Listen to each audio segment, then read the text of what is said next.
சில பேர் என்ன செய்வாங்கன்னா நோம்பு போட்டுக்கிட்டு ரொம்ப கஷ்டப்பட்டுட்டு ஊசியை போட்டு நான் நோம்பாளியா இருக்கேன் ஊசியை போட்டு அப்படிலாம் செஞ்சுட்டு இருப்பாங்க. ஊசி போட்டு தான் செய்யணுங்கிற அளவுக்கு நீ வந்துட்டேன்னு சொன்னா நோம்பு வச்சுக்கொண்டு ஊசி போடலாமா? அது ஃபத்வாவும் கேட்பாங்க.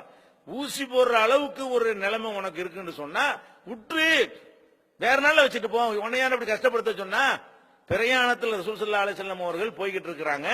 பிரயாணத்தில் போய்கிட்டு இருக்கும்போது அசர் வக்து அடைந்து விட்டது. இன்னும் அசர் வக்துனா என்ன, இன்னும் கொஞ்ச நேரத்தில் நோன்பு திறக்கக்கூடிய நேரம் வந்துருது. அப்படி இருந்த ரசூல் ஸல்லல்லாஹு அலைஹி வஸல்லம் என்ன பண்றாங்க, பிரயாணத்தில் நோன்பை விடலான்னு காட்டுவதற்காக வேண்டி மக்களுக்கு எல்லாம் அந்த தண்ணியத்தை காட்டிட்டு என்ன செய்யறாங்க, அவங்க குடிக்கிறாங்க. சில பேர் ரசூலுல்லாஹ் ஃபாலோ பண்ணி நோன்பை விட்டாங்க, சில பேர் விடல. விடாதவர்களை பற்றி ரசூல் ஸல்லல்லாஹு அலைஹி வஸல்லம் சொன்னாங்க, உலாயிக்கல் உசாத், அவர்கள் பாவிகள். நான் ஒன்னு செஞ்சு காட்டி இருக்கும் பொழுது பேணுதல் நோன்பு தொடர்றாங்களா அவங்க என்று நபிகள் நாயகம் ஸல்லல்லாஹு அலைஹி வஸல்லம் காட்டி இருக்கிறாங்க. அதனால நீங்க அசர்ல பயங்கரமான வயிற்று போக்கா இருக்குன்னு வைங்களேன், ஏன் போட்டு நோம்பாளிய நிக்கிறீங்க? போய் மாத்திரையை போடுங்க, சாப்பிடுங்க, விட்டுருங்க நோம்பு. இன்னும் ஒரு மணி நேரம் இழுத்துடலாமே, ஒரு மணி நேரத்துக்கு சேர்ந்துட்டு என்ன பண்றது?